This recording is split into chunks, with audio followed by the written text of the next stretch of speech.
You had one disallowed, which will be a big talking point this evening.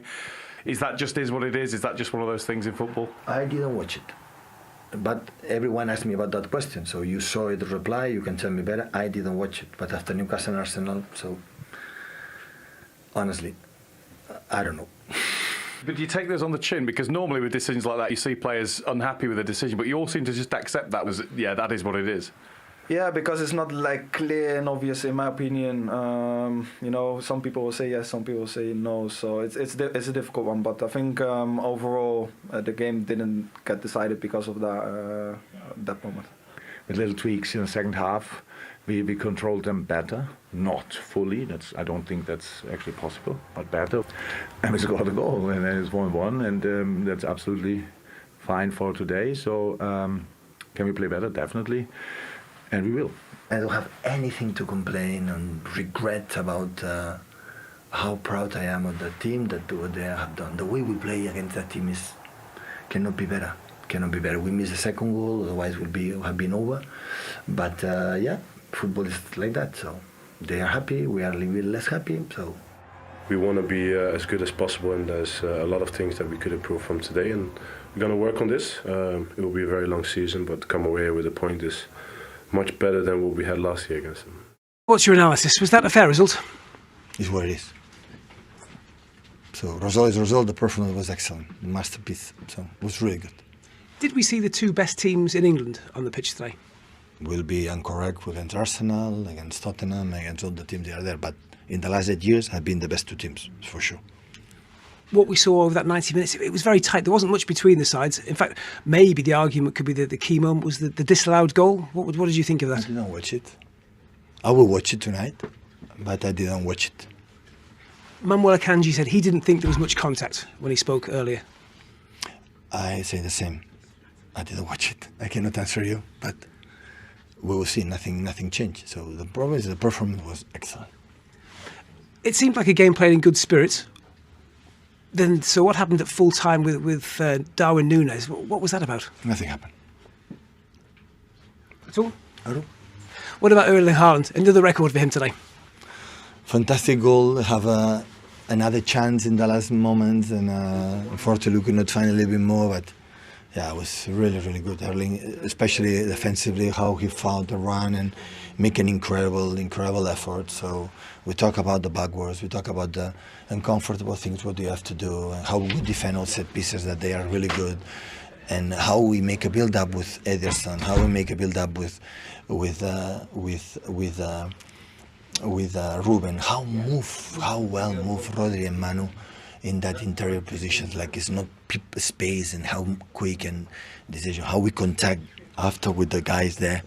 So yeah, it was really, really good. It looked like you were trying to get the ball out to Jeremy Doku on the left a lot. He is such a dangerous option out there. Yeah, it was much sharper than the right side. So Phil and Julian was not maybe brilliant like Jeremy, and Jeremy is an incredible threat, he's so aggressive. And yeah, we did it. A tough match against good side. How would you analyze today's match, and can we say it's more than 1 point? No, it's not more than a point. But it's a point. That's good enough for me, to be honest. For today, I have in my mind, imagine we would have played a really good game, like for 90 minutes. That could have been really difficult, so because I know what we can do already, but we didn't do it today, because partially because the opponent, obviously, because the quality they have. There's a reason why they win all their games at home. But also, we have a big expectation ourselves, so we could have done better in moments. But told about us half time. Imagine we would play good, so we can improve in this game. We have to change the body language, because I saw a team. Our good moments we didn't feel that much, but we had plenty. But their good moments we felt a lot. It was like, oh my God, we were not compact, we are not closing out, all these kind of things. So that's something you have to change, and we did. Second half we were more compact, we were a bit smarter in different things, and I wouldn't say we controlled the game. I'm not sure that it's possible, but we were better in the game, and then had still our moments and score a wonderful goal, and take a point. And besides having two players injured, which is what is really bad, it's all right for now. Yeah, of course, you have been asked these questions from many reporters. What happened exactly between Nunes and Pep Guardiola, and you involved just in it? There's really not a lot to say about, look, these situations that have nothing bad, just emotions. That's life. That's human. When you deal with human beings, emotions have a massive influence on us, and nothing, they have nothing what is not sorted now already. Thank you very much. Thank you. A great game. It feels like a big point for Liverpool. Bit of an up and down for the keeper, though, wasn't it? Yeah, Alisson. Yeah, he had some really good moments, but he had some moments that he'll want to forget. Yeah, as you said, it wasn't a great game, so you've got to give credit to Liverpool for coming back the way they did and sticking on in there. But slightly fortunate at times because of that. Weren't that many options on anyway. Curtis Jones puts him under pressure here. He reacts well. Again, fortunate to get away with it. But, I mean, he's really unlucky here. You've seen him do this many times, try to find that early ball up to Salah. He slips. Ake, who I thought had a really good game. Poor defending to get through there. But then he slips it into Haaland. Wow. And I think because of his really high standards, Alisson, he'd be disappointed that he hasn't actually kept that one out also. Another goal from Haaland.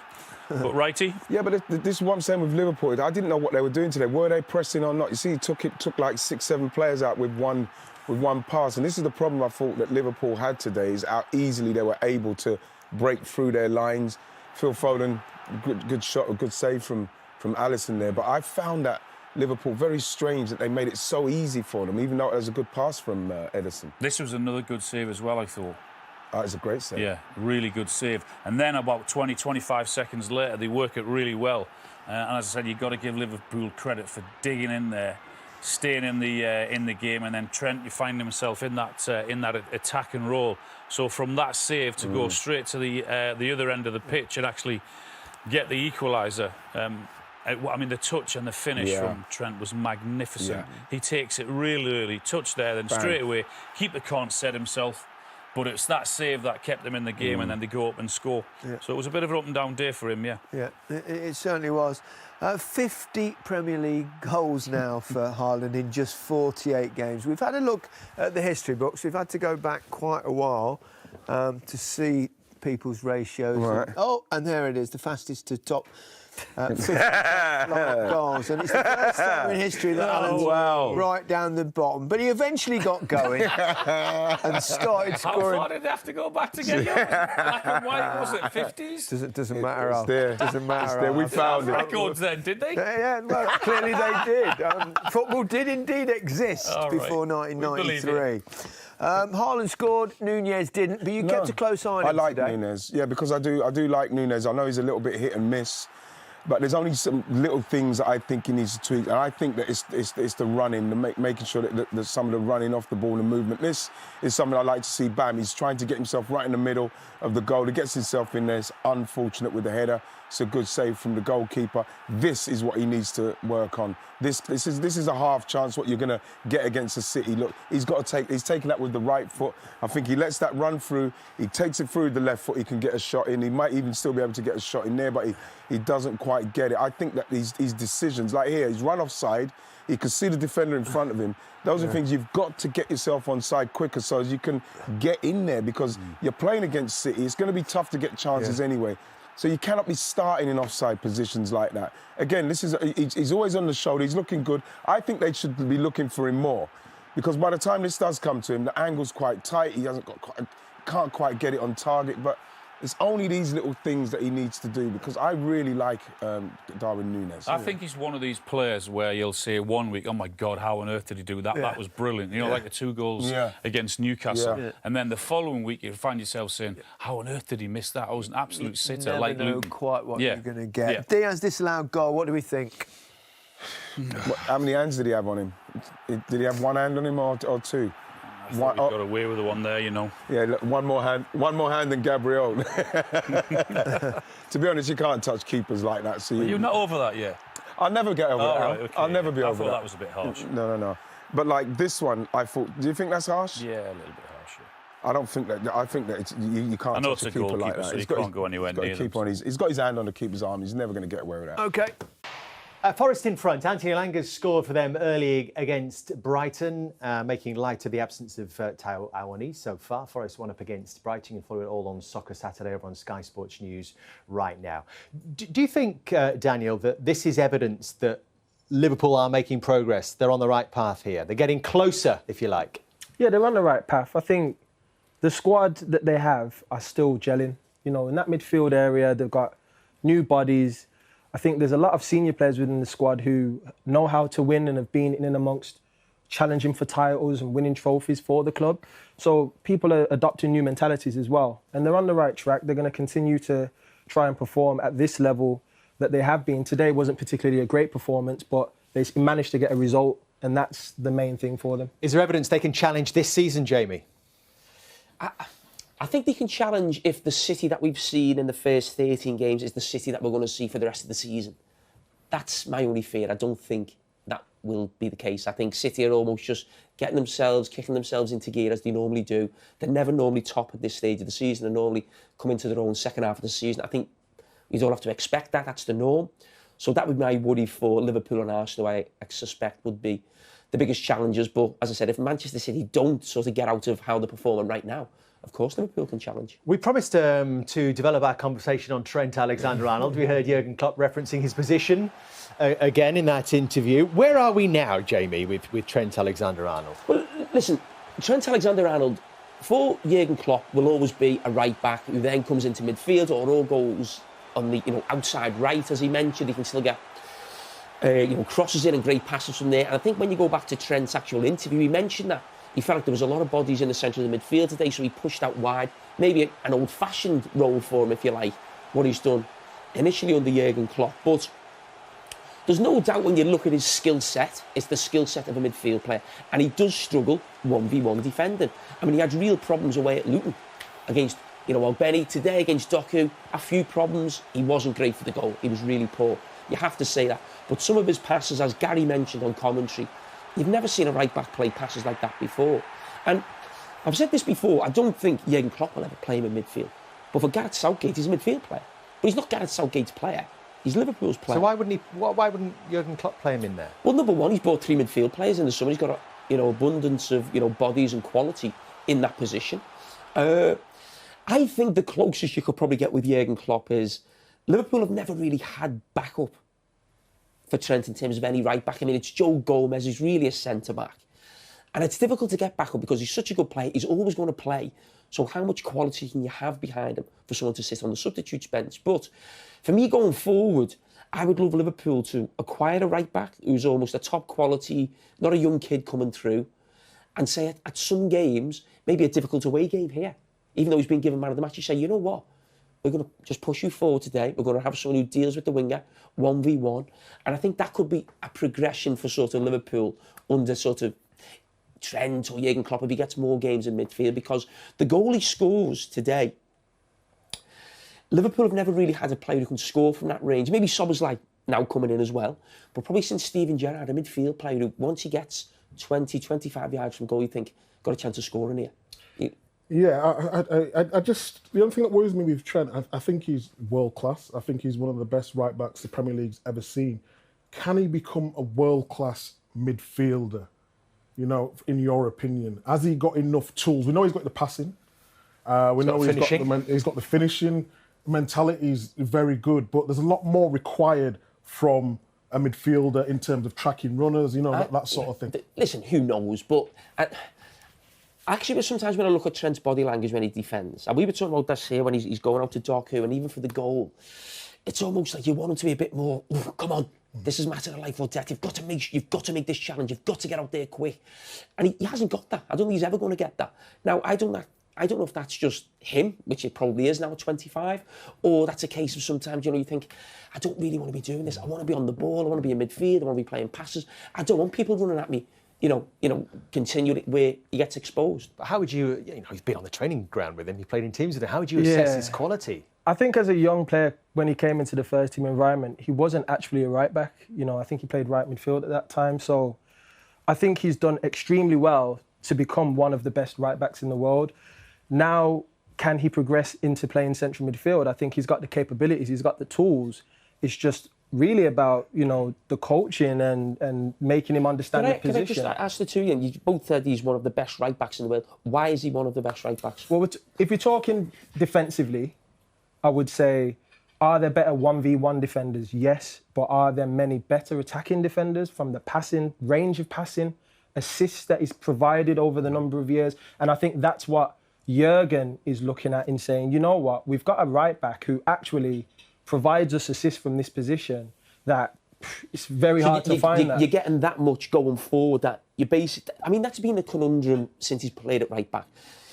You're getting that much from him going forward that you actually have to put up with, or you accept that, you know what, some days he is going to be taking the cleaners by a winger, or he's going to make mistakes defensively. You accept that because he's so good going forward. Yeah, but you've played right back as well, Cara, but don't you Not think... like him. but don't you think the space opens up in the right back position? Sometimes in a centre mid, it's a bit congested. So that's my only question mark with Trent. We know he's got the ability, but it's just whether he can do it where it's another team's dictating the play. Is he going to have the ability to mix it with the likes of... I think his interview was really good because it's easy for us sat up here, we can see every player, and they don't know what Man City are going to do before the game in terms of deal with him. He felt that Bernardo Silva had a role in terms of stopping him.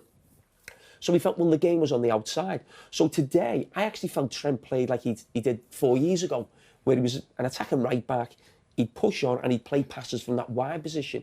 But I think the intelligence of him as well and understanding how this game is going. I'm going in here, I'm not getting much space. OK, the space is on the outside. And I've said that for a long time. This idea of Trent continually going centre midfield, that's fine.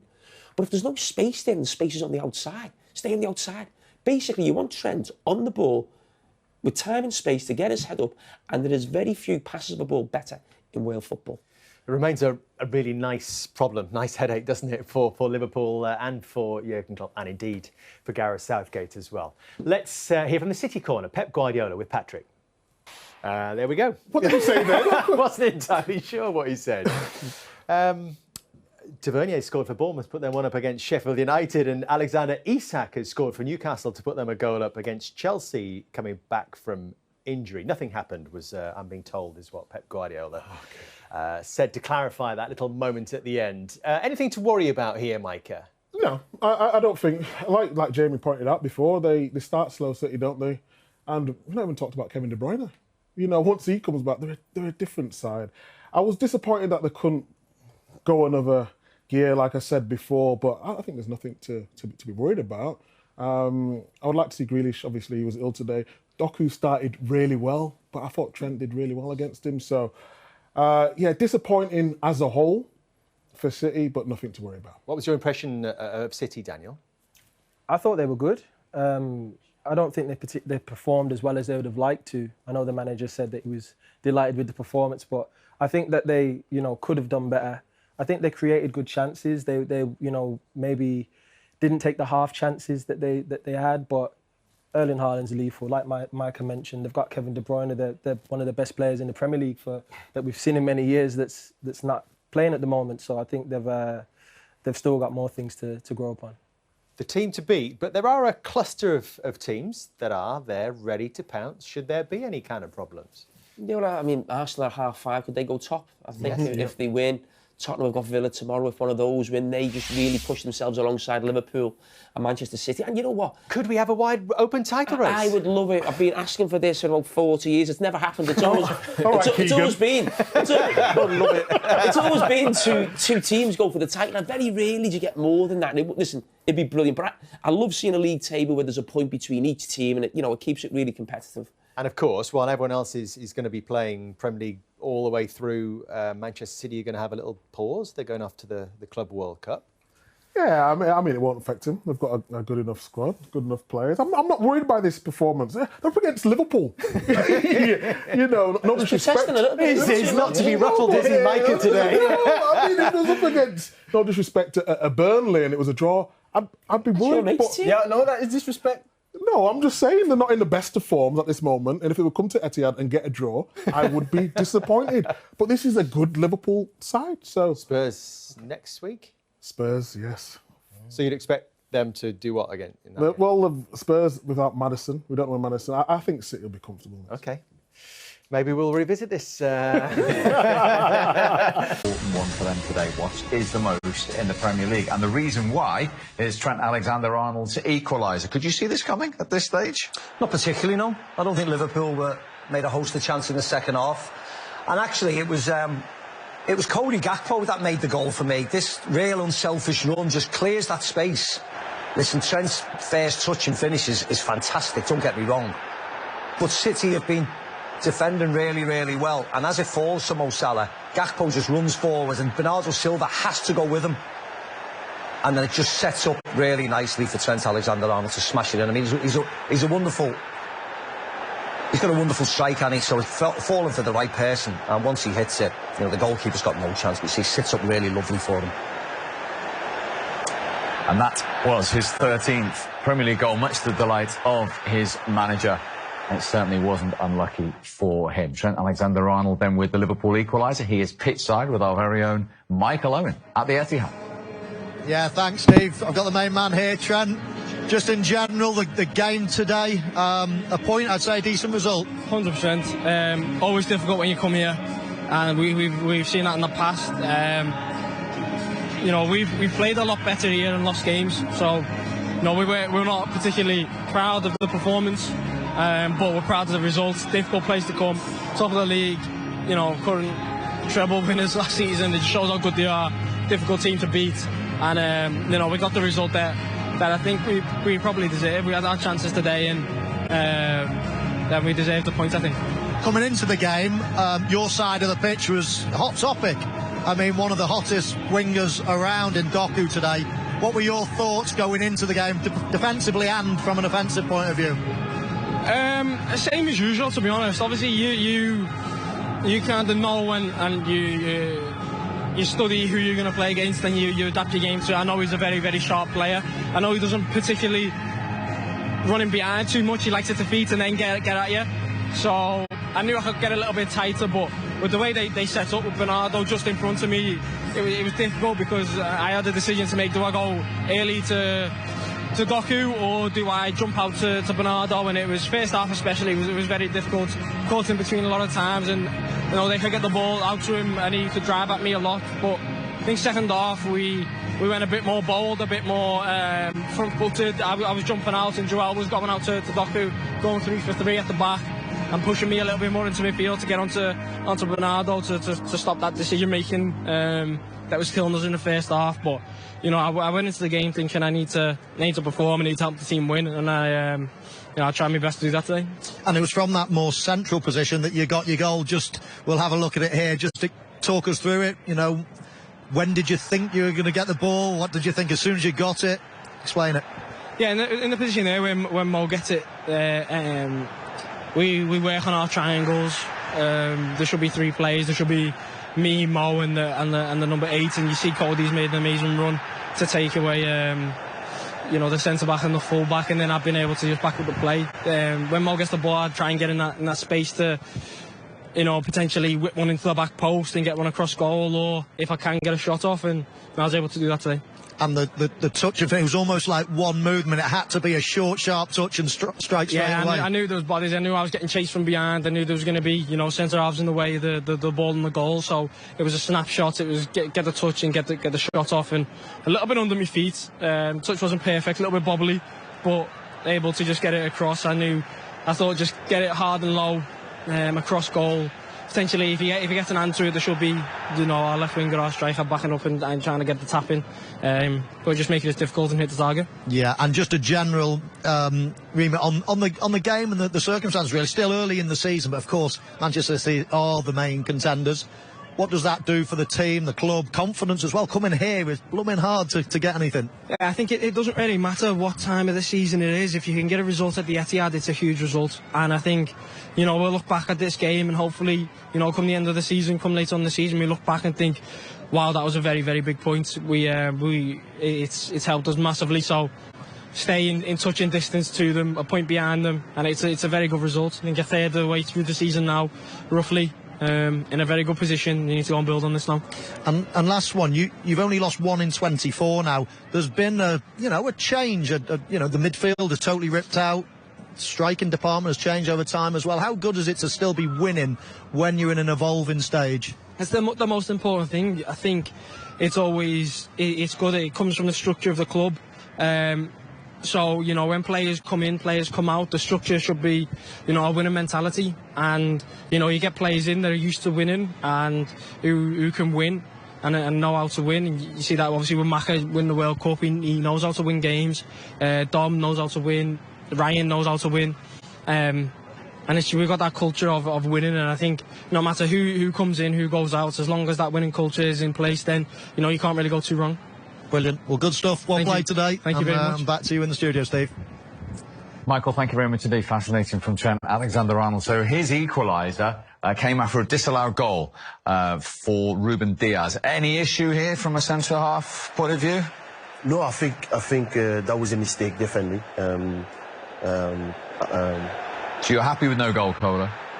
Yeah, I'm happy with no goal, absolutely. It's not a goal, definitely. Because he pushed the goalkeeper harm, and then, you know, the referee have to give that straight away, definitely. Yeah, once the referee gives it, there's no clear and obvious error. Akanji does have his right arm on the left arm of Alisson, albeit it wasn't a forceful challenge, and he probably didn't need to do it, actually, when you look at it. But the right decision was made. What about the other way around? If that had been... I think it would have been reversed. Do you? Yes, because when you look at the video evidence, you can clearly see that he's got his arm on the goalkeeper's shoulder, and sometimes that's just enough to distract the goalkeeper from catching the ball. No goal from him. He probably didn't need to do it. If he just goes with his shoulder, he'll give him, you know... Listen, Alisson had a really strange game today, didn't he? Very strange coming back off an international duty. You know, sometimes we focus on, I don't know, midfielders or forwards after international duty, but actually it was the goalkeeper. It was all over the place today. So if he would have challenged him with his shoulder, you never know with Akanji. He could have just caught the goalkeeper in a bad mood. But it was the right decision all round. Yeah. Macca's right, and you pointed it in the first half with Alisson, and then right at the end, he injured his hamstring, and Haaland had that opportunity with virtually the last kick of the game. Well, you'd almost think he'd had a hamstring problem in the first half as well. Obviously, unfortunate getting injured. Liverpool made all the... He should have closed down quicker, but that's why he's so good. You know, you can't close him down all the time. He gets chances because his movement is excellent. And from a striker's point of view in that situation, how important is that first touch to create that crucial. I think it sets the goal up. Even he had time to have another little touch before he took the shot. He finds the far corner brilliantly. First touch was good. Second touch just to set it up. Finish was brilliant. 50 in 48 games. His first Premier League goal against Liverpool, 17 faster than the record holder Andy Cole. I mean, are we running out of superlatives and adjectives here? No words. What can you say? Just incredible. Yeah. Incredible athlete. And to think, how old is he? 23. I hope he doesn't get any quicker or any stronger just for the rest of the Premier League, because it's a scary thought. I mean, look at that list of names that he's just usurped everybody. He's jumped to the top in 17 games quicker. I mean, they are, you know, superstars in themselves. And Coley and Shearer, and, you know, the names that just roll off your tongue, and suddenly he has obliterated it.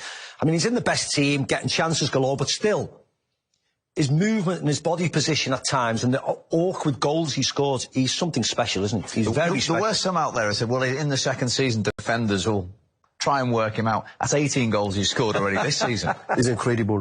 He's a proper goal scorer. He's a guy who think about goal, he dream about goals. He doesn't care about just moving around to touch the ball.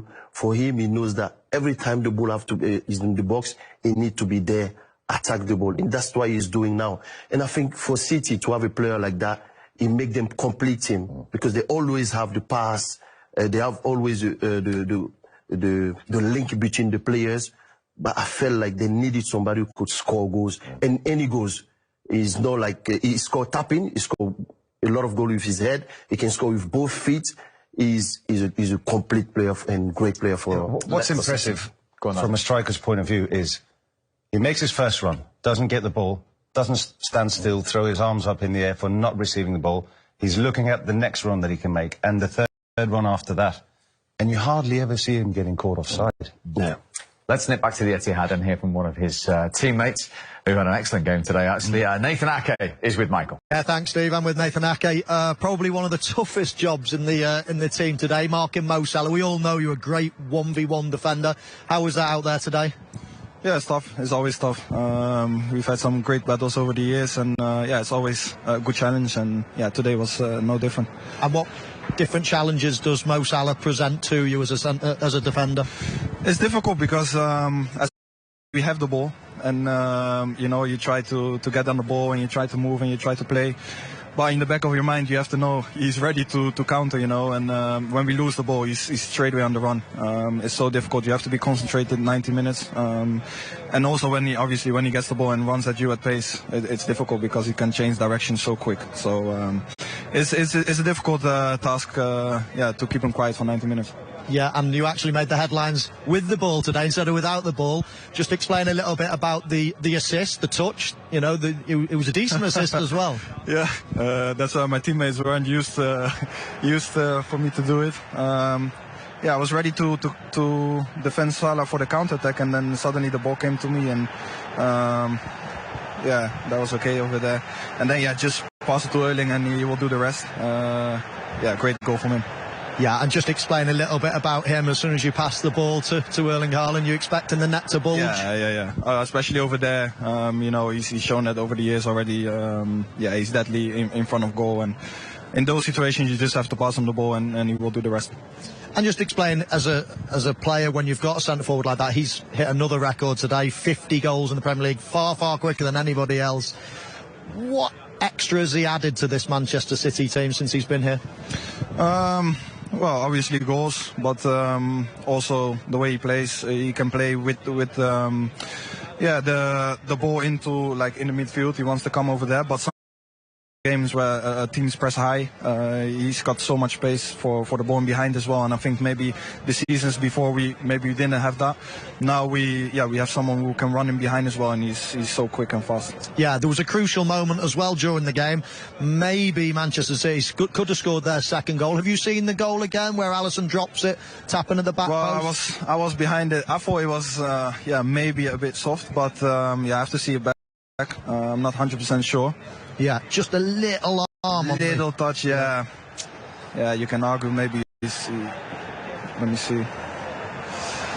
I don't know, it's difficult. No, it's difficult. It's 50-50, but I think after that we had a very good chance with Erling as well, I think, and we didn't score, and then 2 minutes after they score a good goal, and that was frustrating. Yeah, tiny differences between these top teams as well. You play another top team next time out, Tottenham Hotspur, scoring a lot of goals at the moment, playing well. Your thoughts on that fixture? Yeah, it will be difficult again. We have some very tough fixtures in a row, but we play at home. We're always confident here, but we know it's going to be tough. Even though they've got a few injuries, they still cause a lot of team problems. So we have to be ready for that. Brilliant. Well, Nathan, thank you very much. Well played today. Thank you. Back to you guys in the studio. Thank you, Michael. Isn't he, Michael? Hey? Yeah, you've got his chair, so maybe it's I think he should stay there. Yeah, you're a lot warmer. Yeah. Trent Alexander was the man of the match, and although City dominated the game, it was a big point for Liverpool to earn away from home at the Etihad. Massive point, yeah. I mean, Liverpool know that is pretty much an impossible place to go and try and get a point, so or even win the game. But I thought it was a pretty even game, and I think that's big for Liverpool and for their season, really, to go there and play as well as they did. It's interesting. Klopp said they could play a lot better. Yeah. And if they did, they probably could have won the game. So I thought Mo Salah was fantastic again. Obviously, Trent popped up with the goal. But I think that will do Liverpool's season a world of good. Yeah, and Liverpool were the first team to get anything from the Etihad Stadium since New Year's Eve. So that puts into perspective what you're saying, Owen, how hard it is to go to the Etihad. Let's look at the goals. Talk us through them. Haaland opened the scoring today. He always does, doesn't he? Yeah, he does, yeah. I mean, it comes from Alisson's wild kick, and we don't usually see that with him. I mean, it's so poor. By his standards, that's poor. I mean, Nathan Ake, but the defender from Liverpool here, it's so easy. I mean, he goes past Szoboszlai and Trent like they're not there, and then Erling Haaland in his position, getting between the two centre-halves. Really good body position, but it's the first touch as well. I mean, the first touch is really, really clever because he takes it on his back foot and just pops into the area that he wants to take it. One touch at his feet, goes across goalkeeper, so if he does save it, Foden's there to tap it in. It's a really, not the cleanest finish, but it's in the right area and it's in the back of the net. And in that type of scenario, that type of situation, Erling Haaland rarely misses. One thing about him, he always hits the target, and that will always give him an opportunity. Yeah, and of course that was also a milestone goal for him, as he is the fastest player to reach 50 goals in Premier League history. He's done it in 48 appearances, 17 faster than any other. And you can see the list and the players that he's amongst. He's amongst legends in Carlton, Shearer, Van Nistelrooy, Salah, Torres. It's unbelievable. Yeah, he's just a goal scorer. He is a machine. He's obviously born to score goals. He's in the perfect team with a manager like Pep that plays that way. And just think, Kevin De Bruyne is, yet to play this season. He's going to come back. John Stones has barely played. I mean, this City team with Haaland at the top of it is scary. It's unbelievable, isn't it? He is just a machine. Well, then came the equaliser, Trent. And I think the Liverpool fans were absolutely delighted that it was him that scored the equaliser. Of course, yeah, and even I like the celebration, I really do. But again, good play from Liverpool. I thought they were a lot better second half, but then Mo Salah choosing the right option. And even though it's a simple pass, the touch and the strike is what catches everyone off guard because it's so quick. I mean, it's under his feet, and I'm thinking he can't possibly strike it. It's one touch and bang. It's like a centre-forward's finish, really clean strike. And listen, it's a great goal from Liverpool's perspective. Gakpo's a really smart player. He makes a really intelligent run to create that little gap for Trent Alexander-Arnold. And I thought, for Klopp, he'll be delighted with the response of those players. Obviously, Trent, we've seen him get on the ball and hit those passes. But he's a brilliant finisher when he gets into the area as well. And Liverpool continue their theme very much from the last couple of seasons, where they tend to go behind in games to then come back and win. And look, they've gained the most points from losing positions, and that is 12. Is that just down to their style of play? Yeah, I'm pretty sure they would probably like to not be going behind yes. and then obviously having to come back. But I think when you've got the firepower that they've got at the top end of the pitch, I think they're always in a game. Regardless if they go 1 down, 2 down, with the likes of Mo Salah, Darwin Nunez, Gakpo, as we spoke about there, goals coming from Trent from a right-back area, they're always in games. So it doesn't surprise me that they come back from losing positions because they've got that much firepower. OK, another talking point. There was a disallowed goal. Any issues with this one, Owen? I mean, thankfully, we're not talking too much about VAR this weekend. I mean, I'll be honest, I think it was pretty soft. I think Alisson makes a little bit of a mess of that, but there's a bit of an arm from Akanji on Alisson, and I think often the goalkeepers are protected, aren't they, in those situations? So it's the type of goal that I hate because you're right, there's hardly any contact whatsoever on the goalkeeper, and it's almost like you touch a goalkeeper and automatically it's a foul. So the moment the ref blew the whistle and said it was a foul, they were never going to overturn that because goalkeepers, to be fair, they are almost accustomed to different rules to the outfield player. So, again, I hate it.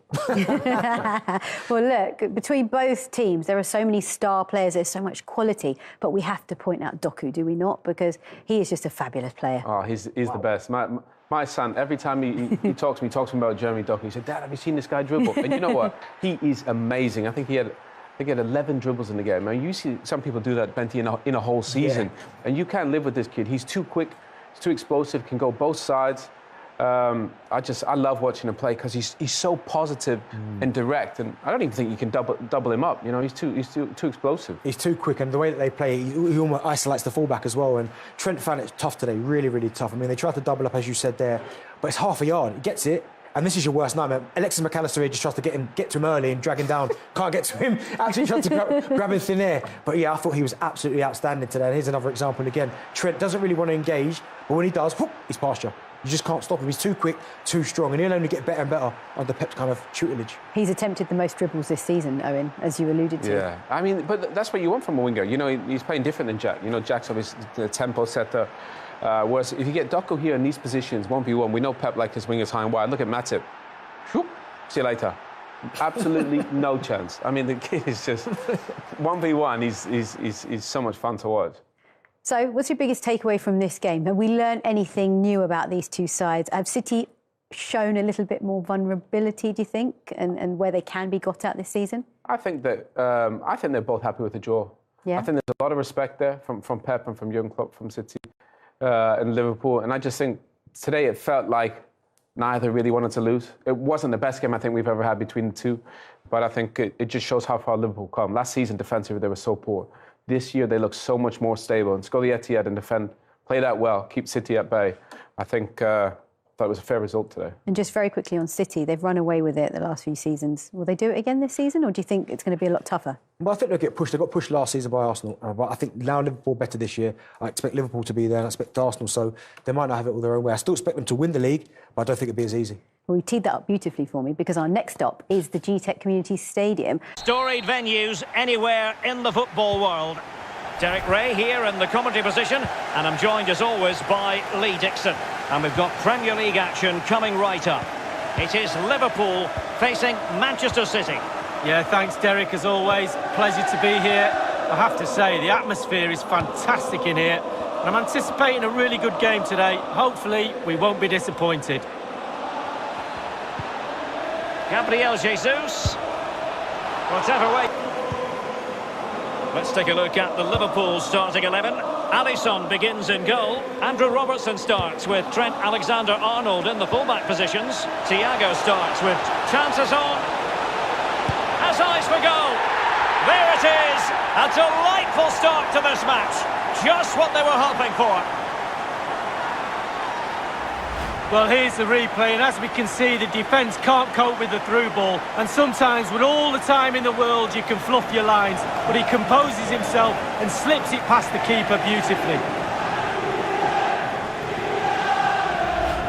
So the action continues, and City looking to offer a swift response to that setback.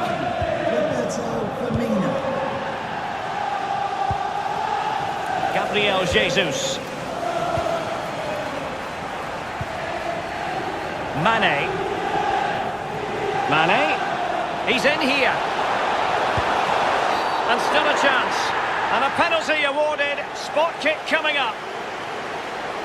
Well, you cannot put it. Card it is. Well, he didn't even look for it, did he? He didn't wait for the referee. He knew it was coming. Off he goes.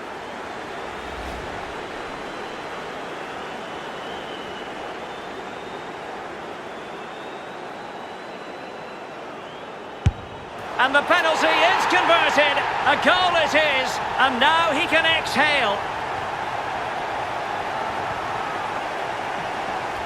Well, here's the replay. There's always a gamble when you go down the middle. You look a bit silly if the keeper stands up, but not this time, Derek. Dispatched.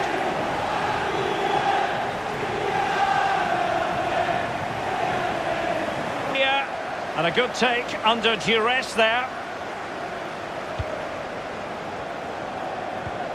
Good visualisation and execution.